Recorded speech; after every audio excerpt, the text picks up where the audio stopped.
Hello there, good morning and welcome. Well, it's morning here in the South Wales Valleys in Wales, which is part of the United Kingdom.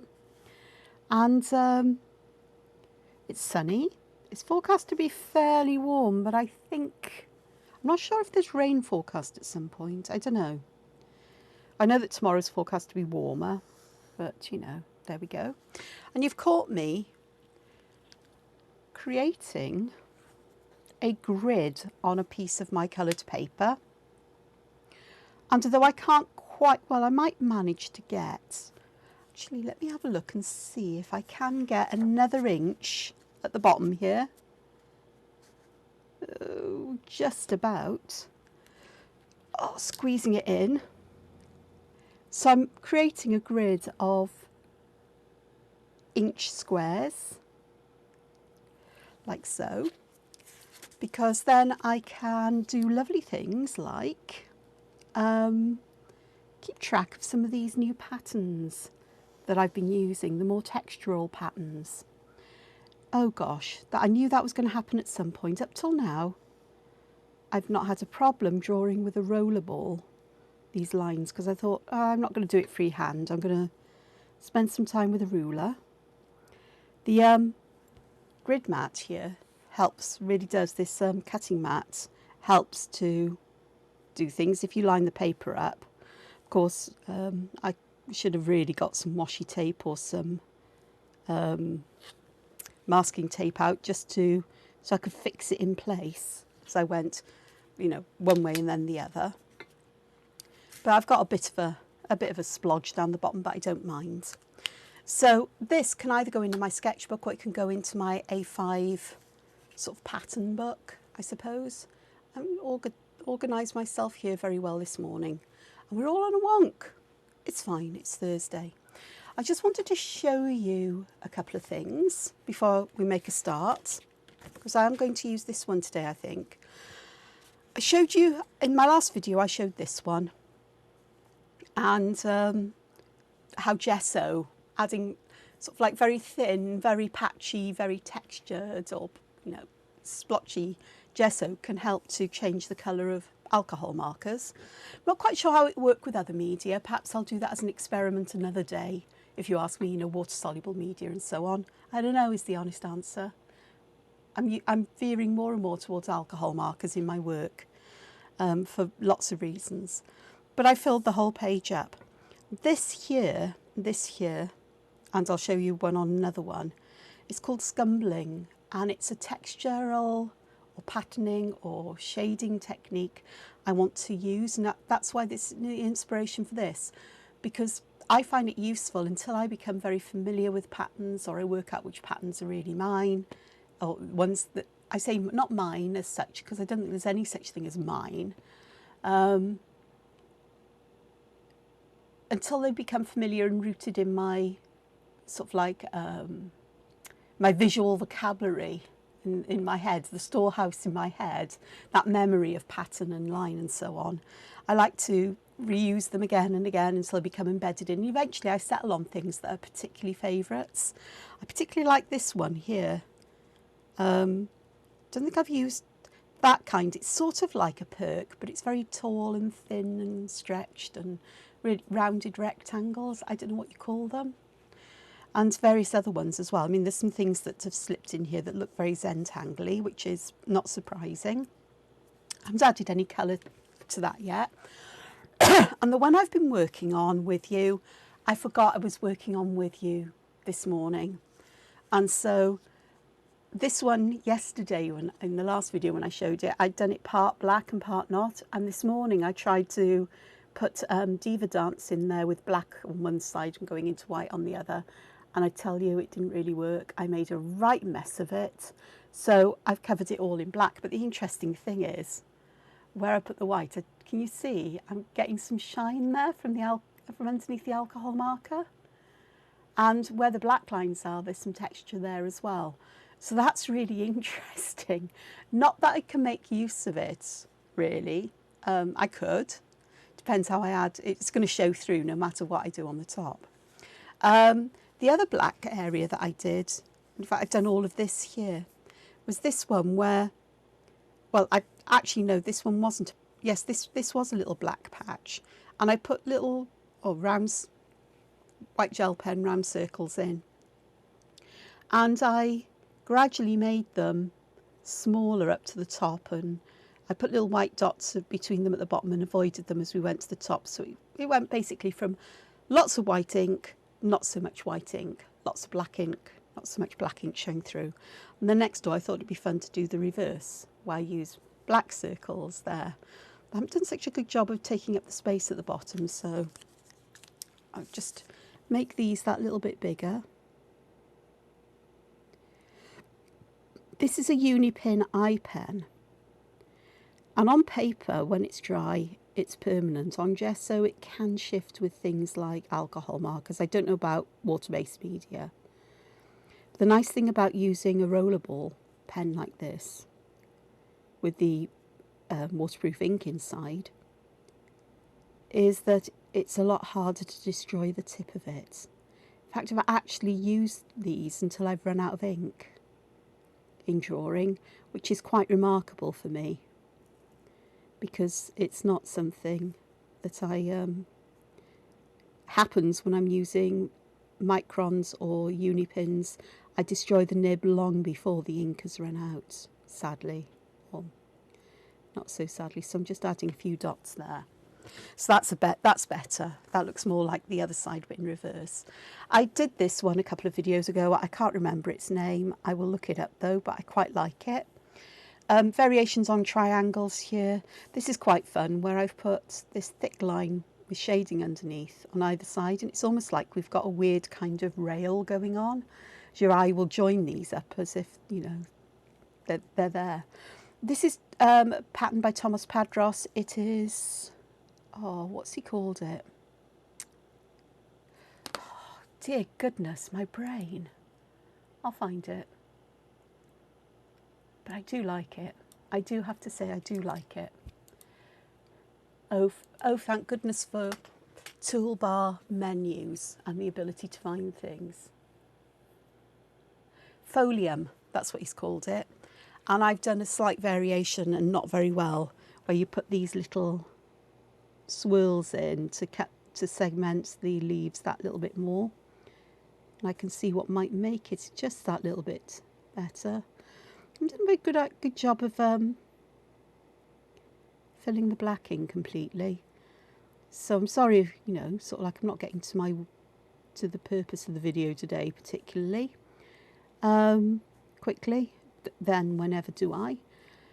I was sat in bed just after 4 o'clock this morning doing this. I'd woken up and I knew I wasn't going to get back to sleep. I'd got over hot at night, you know, in the night, and I just thought I just need some time here to cool down a bit, and so I was ready to go back to sleep, which I was just before 6 o'clock, I think it was. So I had another couple of hours.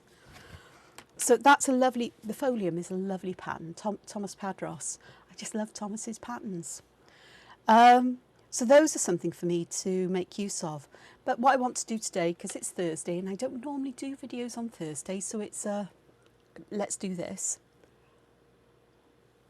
Having said that, it's a let's do this every day with me. I wonder what will happen if. So I want to collect together some of these patterns that I've used in various bits and bobs of drawings I've done recently, but I want to use the more I'm going to say Rebecca Blair kind of patterns, the very graphic kind of patterns like these and these, and start to put them together so I've got that reference. And I'm sure you'll bear with me on this. I'm sure hopefully you'll join in as well. So I'm just digging out some pens here to use. I don't know quite what I'm going to do with the black square. I mean, I've got a couple on this one to use as well. This one, I use the white Signo pen, and it's not as opaque as the Jelly Roll. Lovely pen, but not as opaque on black anyway. So, with no further ado, let's get going. Oh, before I do, I'd just like to say thank you very much if you've subscribed to my channel. And if you haven't subscribed yet, please consider doing so. It's completely free. It doesn't cost you a penny. Just that tiny bit of energy to click the subscribe button.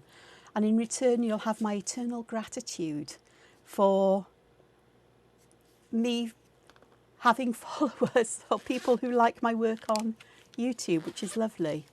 I'm still amazed. And, you know, in the grand scheme of things on YouTube, 840 something followers isn't a huge deal. But for me, it's beyond what I ever expected. I didn't expect anybody, actually, when I started. I've told you this story before, is that I started the YouTube channel as a way of forcing me to speak about what was going on in my head. I realised that I don't actually think in words. In fact, I'm often not aware of what my thoughts are, because I think there's two ways that people have self-talk. One is in words, the other one is in feelings or images or symbols or things that are abstract that you need to be forced to put into words. I'm the latter one. They have to force me to put my thoughts into words, ask me questions, and I often have the answers. But I'm also not very good at asking questions. So there we are. So thank you very much. If you enjoy the videos, give them a thumbs up, please. And if you'd like to help out my channel and help it grow, then please consider sharing any videos that you find useful with others who might find them useful as well. And thank you also for the shout outs when you show some work that's been inspired by what I'm doing. I find that really, really fantastic, and I love to see what you do as well. So don't ever be scared of showing me. I never dismiss anybody's work. It's yours. It's what you do. I can see the beauty in everything that people do, mostly. Some things I struggle with, but never with patterns and things. So I will see your own personal signature, even if you don't appreciate it yourself. So that's all I'm going to say on that one. Okay, with no further ado, let's get to this. So this is what I wanted to show you as a way of adding shadow. There are lots of ways. There's stippling, which is using dots. In fact, I may end up, as I'm doing this here and now, actually dividing these squares into smaller squares, because some of these will be quite problematic to... Oh, that's a really good division into equal quarters. I'm not worried. Not worried at all. So stippling is where you use a pen and you add lots of little dots close together. You don't put them in a particularly, sort of like organised fashion. Some will end up being close together, some may overlap and touch. But if you start putting, organising them in lines, you get a very visual kind of, sort of like geometric pattern or ordered pattern going on. And the idea is that where you want this darkest, you put the dots closest together, so more ink. And then as you want the area to get lighter, oops, as I miss my box completely, you can get these to fade away. And where you want it lightest, you can have no dots or very few dots. You do need some dots. You don't want that harsh edge. But I like stippling very much. Scumbling is all kinds of shading are all about the density of ink or whatever medium you use to do it, whether it's pencil or whatever. And the more of the medium you're using to draw with you have, if you're drawing with a dark pen on a light background or dark pencil on a light background, the more ink you have, the darker it is. Now, if you're doing the reverse and using white on a dark background or a light colour on a dark background, then the more of the ink that you're drawing with, or the medium you're drawing with, the light colour there is, the lighter it's going to be. So it's the reverse, which sounds pretty obvious, but, sort of like it hadn't occurred to me until I was talking about it. So scumbling is about making random patterns or letting your line just work in a random way. Mine tends to be very sort of like angular with curvy bits in. And I tend to start with the darkest area first, which in this case is going to be at the bottom. And you just keep going until you get the density of ink that gives you the level of darkness you want. Including right at the edge, you can fill it in completely so you get, you know, some pure black if you want. Not so easy to do with stippling because you lose that stippling. But as you get to the lighter areas, you have to leave more open space and hardly anything there. That's not my best example, but you get the idea. And you can control how wide these bands are. You can have some structure inside them if you wish. You know, it works. But there are people who use sort of like circles to do it. So you just keep going round and round in circles of different sizes. The smaller they are, the more they overlap. And then where you want less colouring, I've never done this before, by the way, with circles like that, then you get more open space and it looks lighter. So lots of different ways, and I'm sure any kind of scribbly pattern, I suppose it's scribbling, but it's called scumbling for some reason. And of course we've got cross hatching, so which can start just by lines. And like any kind of cross hatching, you can vary how close or how far apart the lines are. The closer together they are, the more ink you have, the less white space and the darker it appears. And of course you can cross hatch in the other direction. And again, here we can vary the width between them. And don't forget, we can also break the lines up as well to add some broken structure so it looks a bit like frayed fabric or sackcloth, burlap or some such thing. You know, that's been worn in places, so you can do that as well. It's quite fun if you do it with the lines in the other direction, because you get these open spaces. And so on. So those are all akin. There are other kinds of patterns. You know, the lines can be straight to a cross hatching, but you can also vary them. So you get what's called contour shading, I think it is. There's a really straight line down the centre there, but I'm fine with that. In fact, perhaps I ought to zoom in a bit so you can see what I'm doing, because I'm working with a 01 pen in tiny squares. Genius move, Angela, as always. So if I do some of this, I've done this before, but I'm going to add it in here because it's a reminder to me as to how to do this. And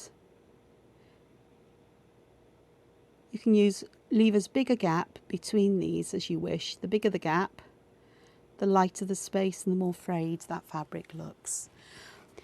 I do use contour hatching from time to time, and this is where you use lines to mimic the shape of a form. So here I'm curving them, and I am adding dots at the end to start to break them up. And if I had a slightly more flexible nib, or a tougher nib that is still flexible, then I could make the beginnings of these lines a little bit darker as well, because that line weight makes a difference. So just by going back and adding some pen to these lines to thicken them at the base, quite heavy-handedly with my case here today, then we go from something that's quite dark to quite light. And that takes some practice, but with practice you can do it, and probably will end up doing it a lot better than I can. You can do it by, actually I can do it by pressing on this pen, though it tends to wreck the nibs of the microns very easily. And if we come back in the other direction, so that looks like we've got this curling this way. So what about if I go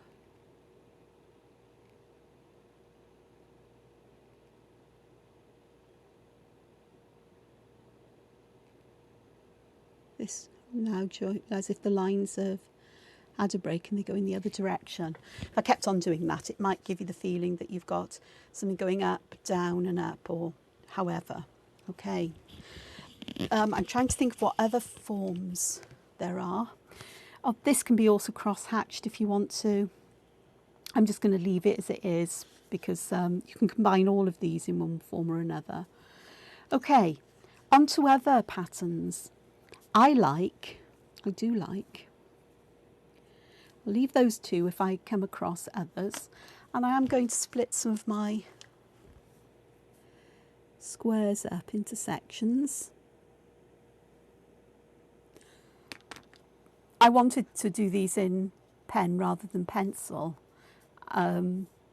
because the pencil will smudge over time, and also it means that I'm forced to make smaller sections. I can end up getting an awful lot of patterns and textures on here. Oh, another way of filling the space in is those circles. Now I'm doing these open. But I'm going to get them getting smaller and smaller and smaller. And the smaller they are, the closer together they are, and the less white space there is, so you end up with a greater density of ink. So you can do it, and I did start off with quite organised circles there as well, so that can work. But you can also do this with other shapes. You don't have to use dots or circles. So I'm going to start off with some rather big triangles here.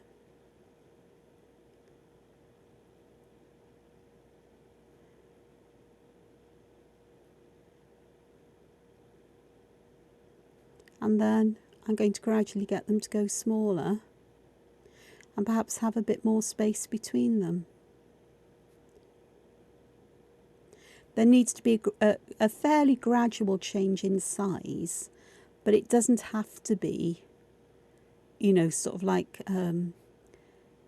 as smooth or as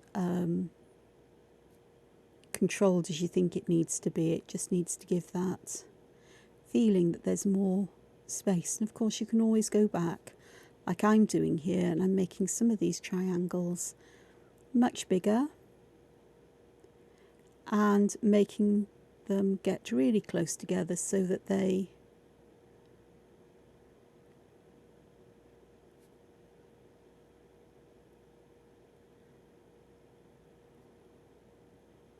not so much space between them, shall we say, and more black ink.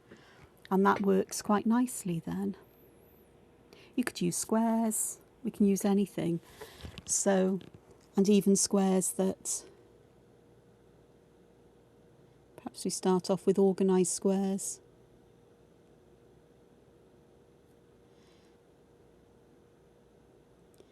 I'm going to organise them this way and have them all about the same size for a couple of rows. And then we can start to get them perhaps a little bit bigger or longer. Doesn't matter if you keep them squares or you make them rectangular. We're just using a different way of getting that pattern. And it's quite fun to play with these, I've discovered, in the last couple of days.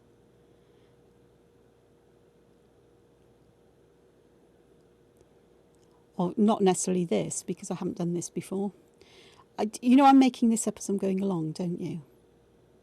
But I must have seen it, or, you know, my mind works in this kind of way. This is familiar to me, I have to say that. In some way, so I must have looked at things like this or used these back when I started doing art, because I seem to be taking the curve backwards with things. In some ways. Oh, we need some whopping great big ones here. And perhaps it'd be useful, instead of me scratching around with an 01, if I use a slightly bigger pen. Put the lid, not, I was going to say lid on the nib, but we've got lib. Making more words up as I go along. And perhaps to really big squares. I'm trying to minimise the space between them to as little as I can get in. Not as little as I can get in, as little as I can get them. There is a big disjoint between my brain and my mouth this morning, but you get the idea. So that one again is a gradation, and if I had more space I could go back. If I'd started somewhere in the middle I could have gone this way and made tinier squares with more space around them. But you know, it's the same, very organised, not very organised, and you get that variation that goes on there. Okay, so let me start adding some of my newer patterns that I particularly like. I do like just lines like this, and with the occasional broken line. So I'm going to use that here, sometimes with a dot in. So I'm putting the variations into one strand, as it were,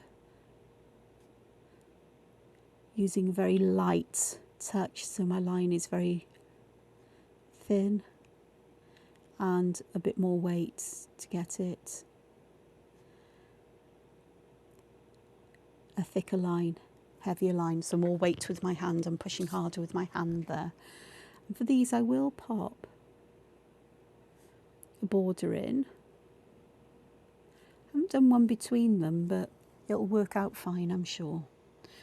What else has been some of my favourites that I've done? I know. And I'm going to do this one in here, I think.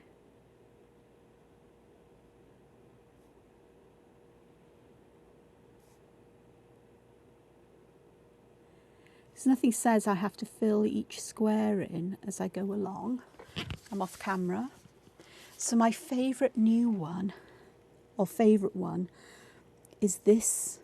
Although I didn't put the harsh line around it in the sample, but I still think it'll work here. It reminds me of cells, microscopic cells, or microscopic images of cells, I should say, because cells are microscopic. Apart from the odd couple that is visible with the human eye, I think the human egg cell is one that is just about visible with the human eye. I think it's the only human cell that is. So I had these, and I'm going to just fill these sections in, because it just tidies them up around the edge, and it gives that kind of line, so I don't mind having used ink to line them in, though. If you don't use ink to delineate the space you want to work in, you can then get edges that aren't perfectly straight. Don't know if you can see, I used a pencil line there. You can just see the pencil, but I've been able to connect these with ink in between, but in sort of like this curved shape. So I get a nice, interesting edge instead of a straight edge, and that's in contrast with everything else that's on the page. So that's fun.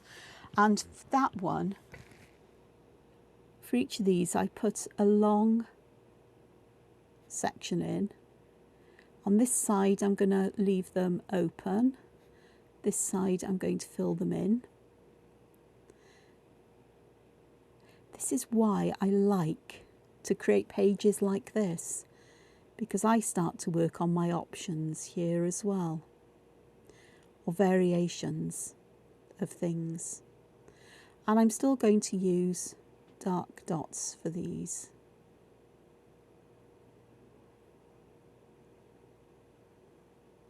Like so. And I do like that. And oh gosh, as I went off camera, please zoom out.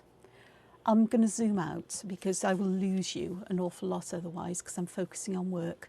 But I do like this. I like the way that just the height of them and the slightly narrow from one side to the middle, from the middle out, and it gives that feeling of this being curved outwards out of the paper. And adding shadows, adding colour will accentuate that. Excuse me while I have some coffee. It's that time in the day. I'm still drinking my morning coffee. It's gone a bit cold, but it's fine. Okay, something else I noticed on this one is this here, which is another idea I like. I'll just pop it back. Again, this one, where I use big sort of circular shapes. They're more like, you know how you get soap bubbles, and when you look at them, you know, big, like a pile of suds. They're sort of circular, but where they join, you get these straight edges or, you know, connections there. So the idea is that, but where I want this to be lighter, I've put bigger bubbles, and then gradually you're getting them to go darker towards the edge. Here there's quite a distinct drop off to the smaller ones because I didn't really leave enough space. But what I'm going to do is I'm going to do that one here. But I'm going to start at the bottom with the biggest bubbles. And the idea is that you try to fit them in with as little space that you have to fill in with black between them. But filling them in with black is fine, but it's best not to. But we do want these sort of like rounded corners, I suppose. And then I'm just starting to go a little bit smaller here in size. I suppose you could actually put a guideline in, or guidelines in, of where you want the different sizes to be. So I'm starting to try to get a little bit smaller. I'm trying. And then smaller again on this next row, I suppose, or area. And then we're really going to start getting smaller.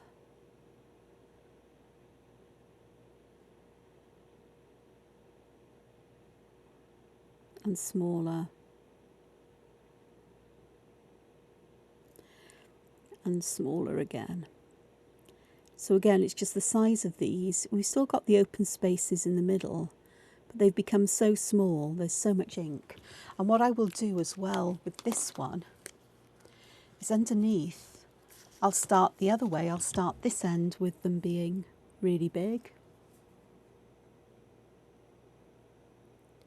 But I'm using a finer pen because the weight or the size of the nib you use can affect how things look at the end as well.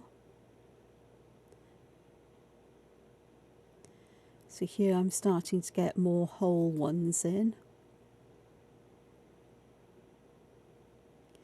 And here I started to leave the spaces in between, didn't try putting ink in them. I'm trying that one here to see what it looks like, because it may be a fussiness that isn't essential. So I've got to remind myself here, I was beginning to get them bigger again. But I need to go smaller and smaller and smaller. I sometimes wonder if it's going to be easier to start with the smallest ones and work my way up to the biggest. That's always a possibility as well.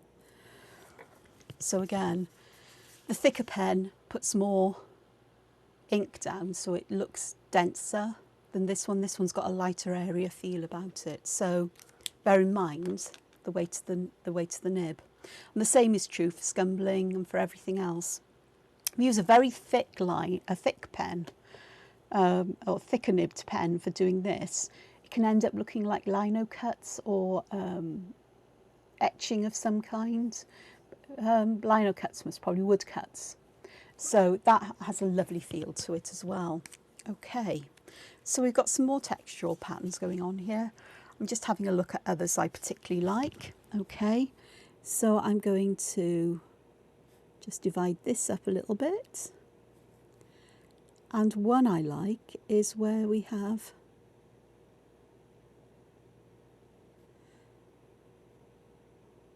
sort of like thin and thick black lines. And of course you can have the thicker black lines as thick or as thin as you like. And like so, that's a thin one. But you can also choose to vary how many of the thin lines you have between the thicker ones, which is what I'm doing here. And of course we can vary the distance between them as well. So that's what I've done there. So I've got a lot of possible variations in there to remind me. The other ones I like with this are this kind of idea. I'm just looking to see what I've done. Oh yeah, so instead of having nicely straight lines, you can add a little bit of a wobble in them. So they're not perfectly straight. You can make the whole line wobbly or just have a wobble a little bit away along. And if you vary the pressure on your pen, you can get a difference in weight of the line as well, which is what I'm doing there. So they're getting thicker towards the bottom. And at the top we can do that as well. By adding weight to the line at the bottom, we'll end up with the feeling that there's more shadow here, or that this is darker. It's best done with a flexible nib rather than an 01. I don't know how the 01s stand up to this particularly well. I tend to get to the point with microns and unipins where I've wrecked the nib so much I can't get any ink out of them. So they have to be binned. I don't rarely get to the point where they're splotchy all on their own. And that is quite nice to do as well if we have a break in the middle, which is what I'll do here. So just allow the line to be broken somewhere in the middle. And if the dots don't line up, that's fine, because it gives a more organic and even kind of feel to the surface. And the surface being the area that you're adding the texture to. It could be a shape, it could be a pattern, it could be a background. And sometimes it's just nice just to use a very light hand and very light ones and just let the breaks appear where they will.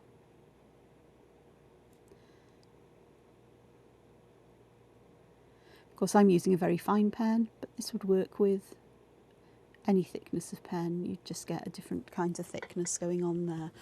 So that's all quite nice and different. Okay. What others did I want to add? Oh, yeah, these. Okay. This is a variation of the thin line, thick line. I've gone back to an 03 because I know I'm going to be filling in large areas with ink, and I've said this before and I'll say it again, filling in an area with an 01 nib frustrates the heck out of me when I know that I've got bigger sized nibs of the same make of pen or similar in my pencil case or pen case or in my stash. And so why I want to let me have a look. So why on earth I want to spend ages pottering around with fine pens is beyond me, for me anyway. You know, some people get a lot of pleasure and joy out of it, and brilliant if you do. So with these, I also like to sometimes embellish the darker areas, perhaps with some white to lighten them up, like here. And here I could put squares within squares to create a different kind of pattern. I won't do it all though, because that will break up the illusion of the dark and light areas, but it can be something interesting to do. And as I can put dots on these ones, I can also do them on these as well. Much easier to add the dots afterwards than to draw them in. And if we're going along the line of thick borders,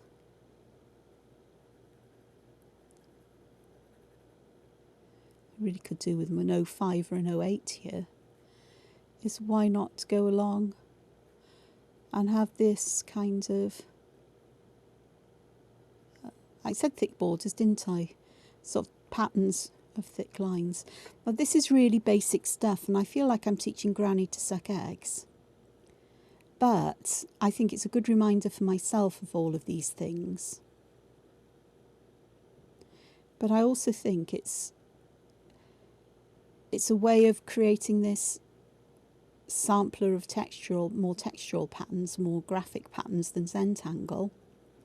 Strictly Zentangle anyway. I'm sure there's some Zentangle type patterns that will appear in here. But it's a way of giving.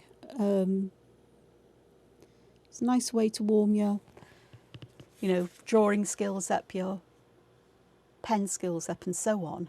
But it's also a nice way to keep track of patterns that you particularly like and want to use again. I mean, I'm talking about textural patterns here, but the chances are that I'm going to, find other ways of using this. And to make this interesting, let's split these up in different ways and different directions. These little square boxes. It will be pretty obvious that these were originally 1-inch squares. I can't get away from that, but there's other ways of splitting them up. 1, 2, 3, there's 4 sections there. I thought there were more. So another one I like is I'm just going to draw nice straight lines in, like so. And in this case, I'm just going to put a dot along the middle, like that. Let's do the same kind of thing, but going in this direction.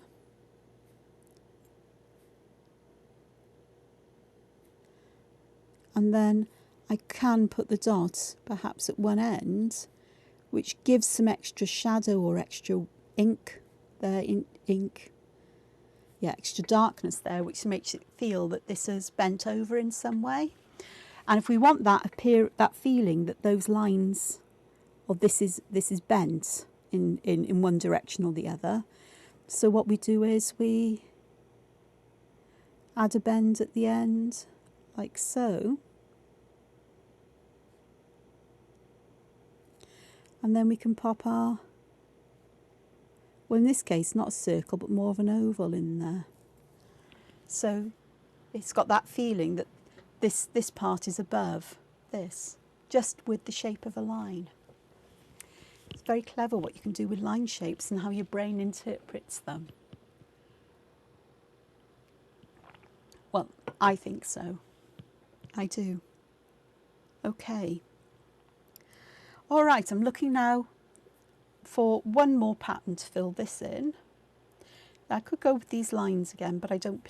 Oh yeah, we can do these lines again. Let me go this way. I don't want to go this way because they'll be very tall and thin, but if I go this way, what I'm going to do is I'm going to round one end, and this is very Zentangle-y.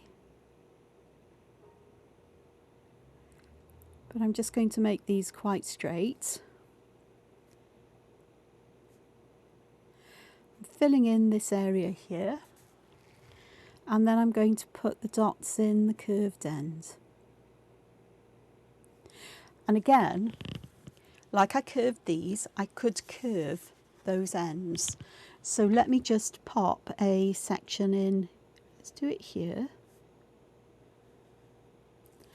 Now this is where it gets a bit on the dodge side. I think what I'll do is I'll put the bent lines in first. That's the way to do it. And then come back and curve the top over.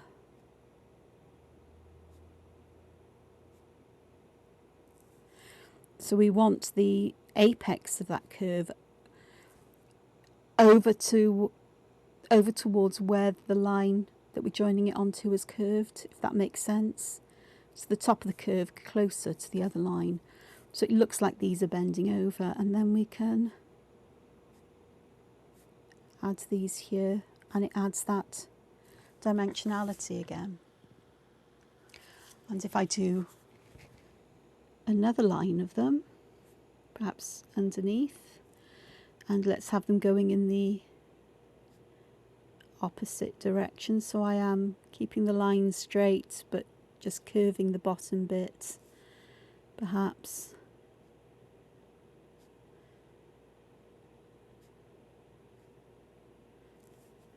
Then add that, and we have them appearing to bend in the opposite direction then. I love this sort of thing, I really do. And of course shadowing, adding shadow and highlight will really bring that out. And this is the kind of thing that Thomas Padros does so well. But he gets really complicated with patterns. I love them, but my mind works in fairly simple patterns. Other things we can do. This is another favourite. We have some vertical lines, and then we'll leave a gap and some more vertical lines. As many or as few as you want. There's no strict rule on this. You can make them the same number each time if that pleases you, or not, and these gaps in between can be the same size almost or different. But in these sections we can then fill them in either with perhaps little squares that are open, or perhaps ones that are entirely closed in, as in all black. So these have got an empty centre.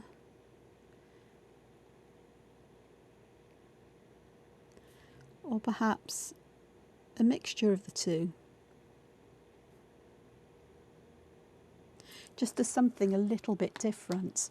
And of course there's always the opportunity then to go back and add a dot here and there. You don't have to add a dot to all of them, but I do like that.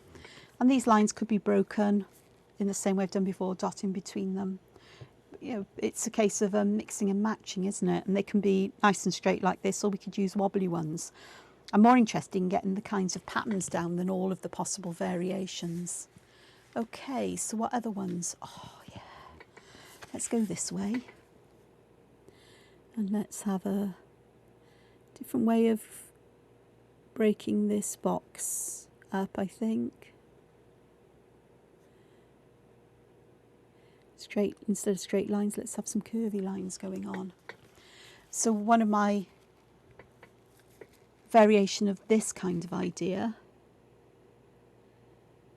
is again to have some vertical lines, but then in the gap we'll have a series of dots.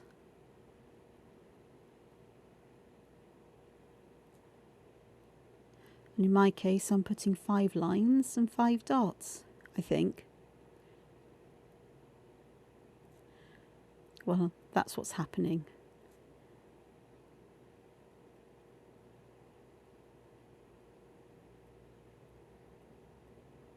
Sometimes it's nice to have that kind of organisation or regularity, repetition. So I haven't done a very good job here of that particular line, but I'll just go back and squeeze a fine one in. And there, we've got lines here close together, so it looks like they're beginning to bend underneath this one.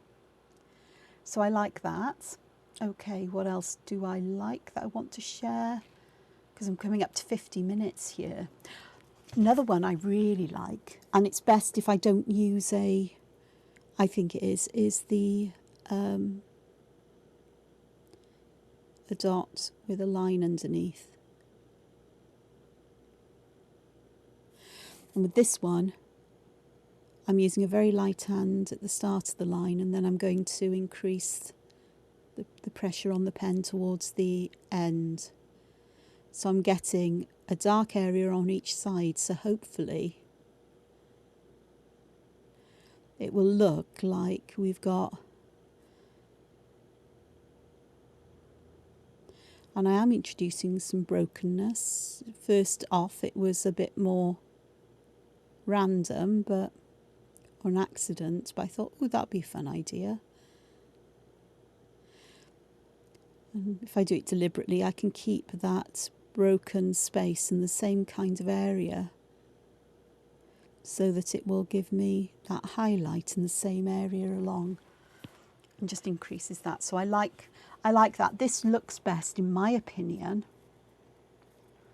when I have no line there, where this creates the illusion of a line. But as I've drawn it in black, it is what it is.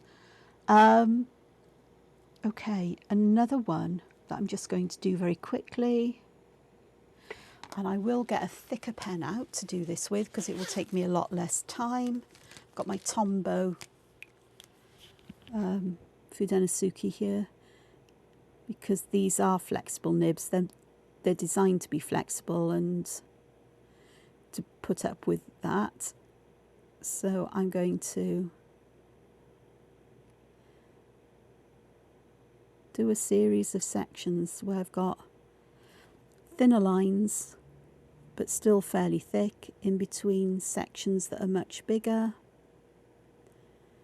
And the reason I'm using the flexible nib is that I can get thicker lines in between these sections, but also I can use the flexibility of the nib to fill this space in quite quickly.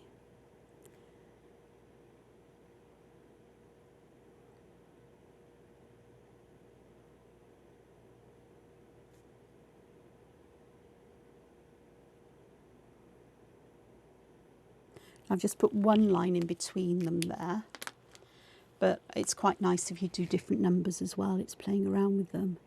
But I really like having the dots in the bigger, blacker areas. Like that. It's similar to this here, but the lines are that much thicker. And the pattern I was looking at actually put two thick lines in between them. And very quickly, I'll show you what I mean about the lines like these without because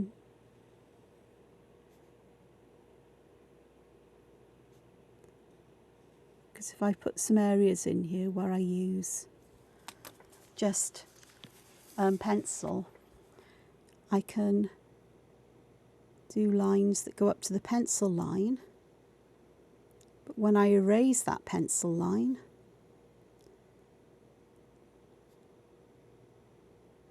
the edge of the line gives that appearance that there is an edge there.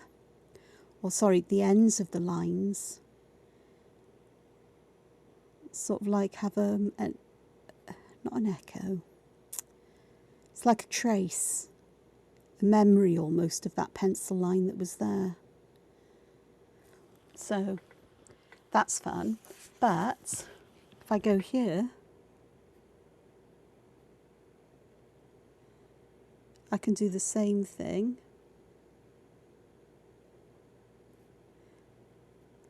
And here I'm putting dots at each end.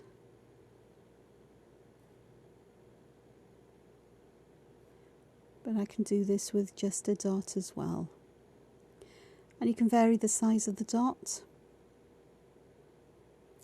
And I can even vary the size of the pen. So here I've got very fine lines, small dots, which means I can get the lines closer together. And I can dot each end as well.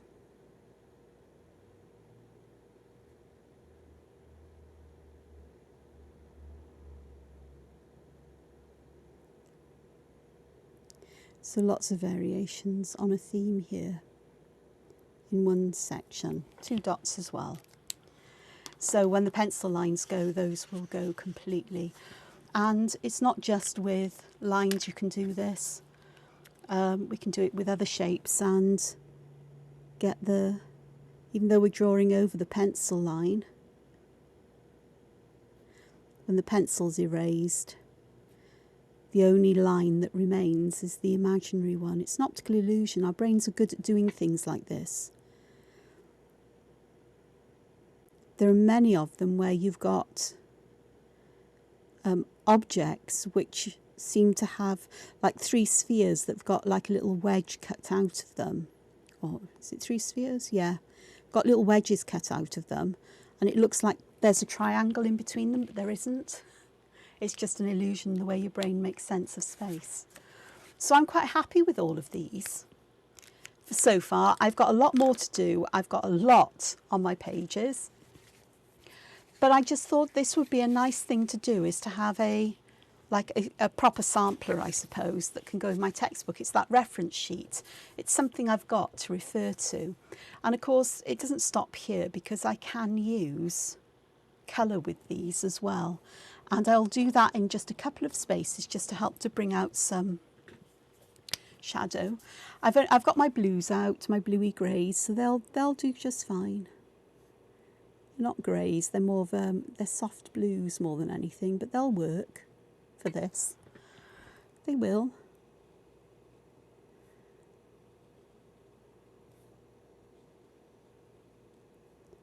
So just by adding some shadow like that, we've automatically got that feeling that these are domed up, and I can, by extending the shadow on one side, perhaps here, perhaps a little bit there, because they'll help to, this will help, the lighter colour will help to bleach out the edges that little bit as well, and leave some of the background colour in the middle. And then this has got a deeper shadow on this side than this side, so it feels that this one has got a less steep bend to it, if that makes sense. This one looks like it's got quite a sharp edge to the shadow and quite a sharp fold, whereas this one's more gradual and gentle, so you've got a smooth, a lower slope, I suppose. With these ones here, see, we've got, I'm going to go along the edge there and the edge here, because that will put these into shadow. And I will come beyond the black dots just a little bit, and then I'll use my lighter colour here just to bleach this out and to get this sort of like a nice change in the intensity. And I do have a clear marker here, which I will use on this one just to bleach that little bit more. But there's an area here I'm not adding anything to as well. I want to keep it as it is. And that will hopefully give that feeling that things are folding over. And again, this one feels like it's suddenly, it's folding over a lot closer to the central bar than this one. And because this edge in shadow is a lot longer, it feels like there's a smaller bend to it. Here the same. I love playing with things like this, and I'm making absolutely no apology for mucking about with this with you. As this is another way to understand how you can add shadow and that illusion of volume into your artwork as well. So I'm adding the lightest one and the colourless blender here, just to bleach that back a bit, and just a little bit there, because wherever we put this, while the ink's wet, it will slightly flow into the colourless blender. So that works quite nicely. I'm loath to do anything here. I really am, because I like that just as it is. But I do think it will benefit from some shadow. And I think for this, let me use the lightest colour first, because I've got smallish areas, so I most probably won't need the darker one. So it's to the bottom and the left. It's the old thing, the bottom and the left. Bottom and the left here. On this side then, I'm still going to do it on the left and bottom, I think, because that would make the most sense. Like so. So that adds some dimension to that. Just a hint. And I think with the darkest blue I've got here, I could just add that little bit more in just at the tip at the bottom.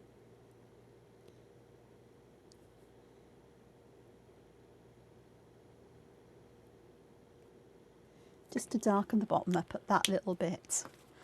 And that just gives it that feeling of, again, of that volume. Anything else? You're all screaming at me now, aren't you? Saying, do that one, do that one, do that one. Have a look. For this one, I'd be tempted to use colour in some of them, but perhaps not always in a regular pattern. Like so. And then I could, oh, wrong colour. Could add hints of darker colour at the tips, perhaps. Like so. And then use the lighter colour again, just to blend that out a little bit. Paper's damp with the ink, it doesn't dry that quickly. But I'm also going to use some colourless blender in the middle, just to bleach this colour out a bit as well. So we get a bit more of a highlight going on there. So that works nicely. Yeah. So just a few bits of adding shadows.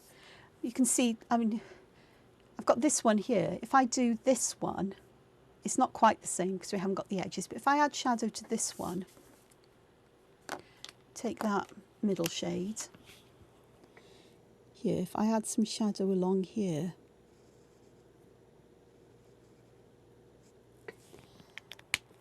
I'll use the lighter colour along the edge because that will help to bleach this out that little bit. And perhaps I'll just start sort of like trying to get this so the shadow goes wider as the these things go wider, and I'm just going to add some colourless blender here. In fact, I'll use it right the way down to the end. Some of this will blend into it, but as it dries it won't see too much. And the difference that makes, how flat this looks compared to this. When it dries, you'll see like this is dried, and you can see that the bits that look darker are now much paler. Same over here and everywhere. As it dries, the colour fades back here. So even though I took the colour right over the top, there's hardly any there, but thanks to the colourless blender. You can't see because I'm poking at something that's off screen again here. So this is a great opportunity then to play around with what happens when you add shadow in one way or another. And just trying things out, and a reference for how you could do things. I mean, some things will work out, some things won't. This one may not work as the way I expected it to, but it'll work in one way or another, and it's all fun. So thank you for joining me. I hope this wasn't too dull and uninteresting. I hope it's given you ideas of things you can use just to fill space in. I do like using textures and texture patterns and so on. And if I just move this up a bit, and hopefully we'll get a better view of all of these. There we go. So notice, because I had the camera tilted a little bit, sort of like bits of it were a bit fuzzy, weren't they, on the corners, on the edges. So yeah, so thank you for joining me. I hope you found this useful. I hope you'll think about using this either to fill objects in as a way of creating pattern and texture to things like flowers or houses or anything else you can draw, but also as a way of filling in areas of a Zentangle tile. So instead of using a tangle pattern, you just want to fill it with shadow and light. These are good ways of doing that. But also other ways of using just simple patterns. So until I see you again, take care, look after yourselves, and above all else, be creative. Bye for now.